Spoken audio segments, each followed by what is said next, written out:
बिल्ली बाबा क्लासेज में आपका स्वागत है।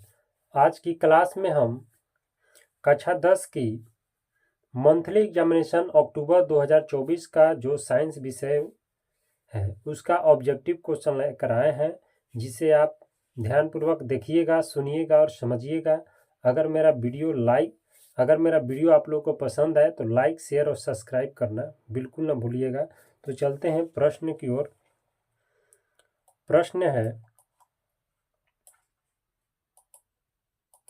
प्रश्न है कि विद्युत वाहक बल का मात्रक है। विद्युत वाहक बल का मात्रक क्या है? तो इसका आंसर होगा ऑप्शन नंबर बी। अगला प्रश्न है कि चुंबकीय बल क्षेत्र का सही मात्रक है। तो इसका चुंबकीय बल क्षेत्र का सही मात्रक है ऑप्शन नंबर ए, न्यूटन प्रति एम्पियर मीटर। अगला प्रश्न है कि डायनेमो का सिद्धांत आधारित है। डायनेमो का सिद्धांत आधारित किस पर है? तो ऑप्शन नंबर सी, विद्युत चुंबकीय प्रणों पर। अगला प्रश्न है कि विद्युत मोटर को चलाया जा सकता है। विद्युत मोटर को चलाया जा सकता है कैसे? तो ऑप्शन नंबर सी, डिस्ट धारा और प्रत्यावर्ती धारा द्वारा। अगला प्रश्न है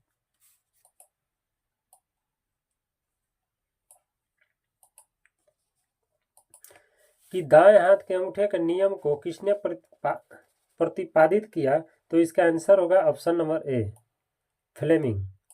अगला प्रश्न है कि विद्युत चुंबकीय प्रेरण की खोज किसने की थी? तो इसका आंसर होगा फैराडे ने, ऑप्शन नंबर डी। अगला प्रश्न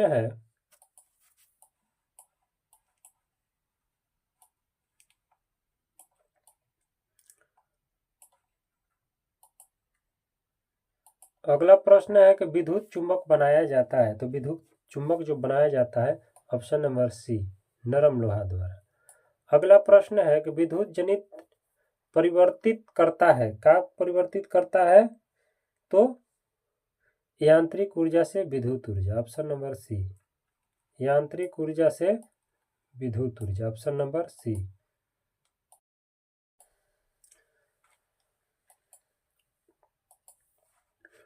अगला प्रश्न है कि विद्युत चुंबक बनाया जाता है। तो विद्युत चुंबक जो बनाया जाता है ऑप्शन नंबर सी, नरम लोहे से। अगला प्रश्न है कि विद्युत जनित्र परिवर्तित करता है। विद्युत जनरेटर क्या परिवर्तित करता है? तो यांत्रिक ऊर्जा से विद्युत ऊर्जा, यांत्रिक ऊर्जा से विद्युत ऊर्जा।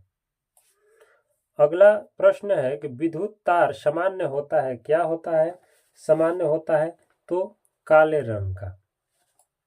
अगला प्रश्न है कि दिक् परिवर्तक युक्त जनित्र उत्पन्न करता है, क्या करता है? तो ऑप्शन नंबर ए, डिस्ट धारा। अगला प्रश्न है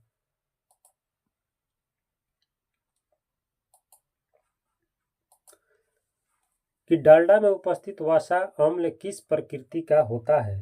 तो इसका जो आंसर है ऑप्शन नंबर बी, संतृप्त। अगला प्रश्न है कि आयोडीन को निम्नलिखित किस द्रव में घोलने से टिंचर आयोडीन बनता है? तो इसका ऑप्शन जो होगा वो होगा ऑप्शन नंबर बी, कार्बो टेट्राक्लोराइड। अगला प्रश्न है कि कैल्शियम कार्बाइड जल के साथ अभिक्रिया करके बनाता है, क्या बनाता है? तो ऑप्शन नंबर सी, इथाइल। अगला प्रश्न है कि एल्कीन का सामान्य सूत्र है। एल्कीन का सामान्य सूत्र क्या है? तो एल्कीन का सामान्य सूत्र जो है ऑप्शन नंबर सी है, ऑप्शन नंबर सी।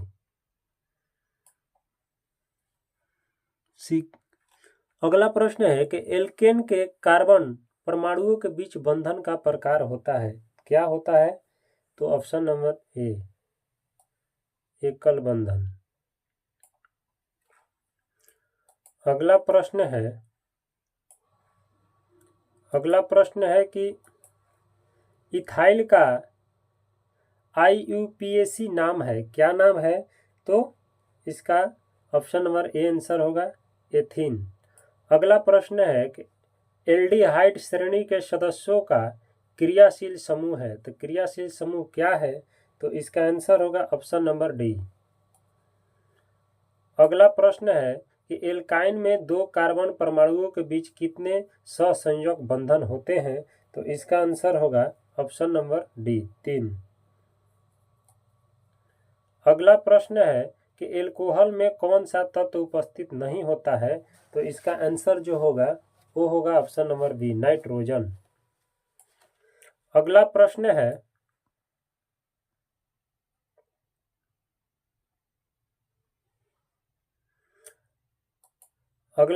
है कि निम्नांकित यौगिकों में कौन जल में अविलय है? तो इसका आंसर होगा ऑप्शन नंबर ए, एथाइन।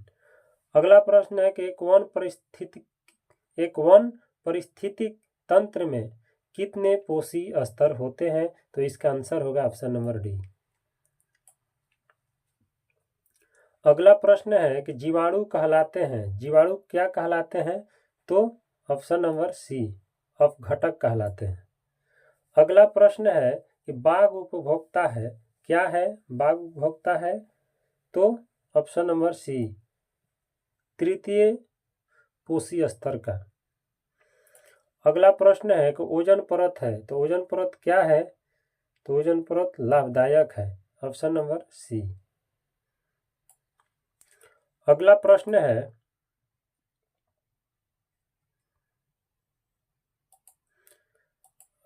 कि निम्न में से कौन एक जैव अनिम्नीकरणीय पदार्थ है? तो इसका आंसर होगा कागज।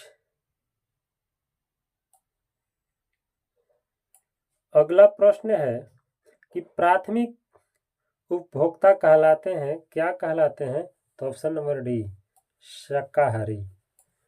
अगला प्रश्न है कि जैव आवर्धन प्रदर्शित करने वाला रसायन है, क्या है? तो ऑप्शन नंबर सी, DDT। अगला प्रश्न है कि निम्नलिखित में कौन किसी पारिस्थितिक तंत्र का जैव घटक हो सकता है? तो इसका आंसर होगा ऑप्शन नंबर ए, कवक। अगला प्रश्न है कि CFC का व्यापक उपयोग होता है, क्या होता है? तो इनमें से कोई नहीं, इनमें से सभी ऑप्शन होगा, इनमें से सभी। अगला प्रश्न है कि निम्नलिखित में कौन प्राकृतिक पारिस्थितिक तंत्र है? तो इसका आंसर होगा समुद्र। तो आज का क्लास हम इतना ही प्रश्न समाप्त करते हैं। धन्यवाद।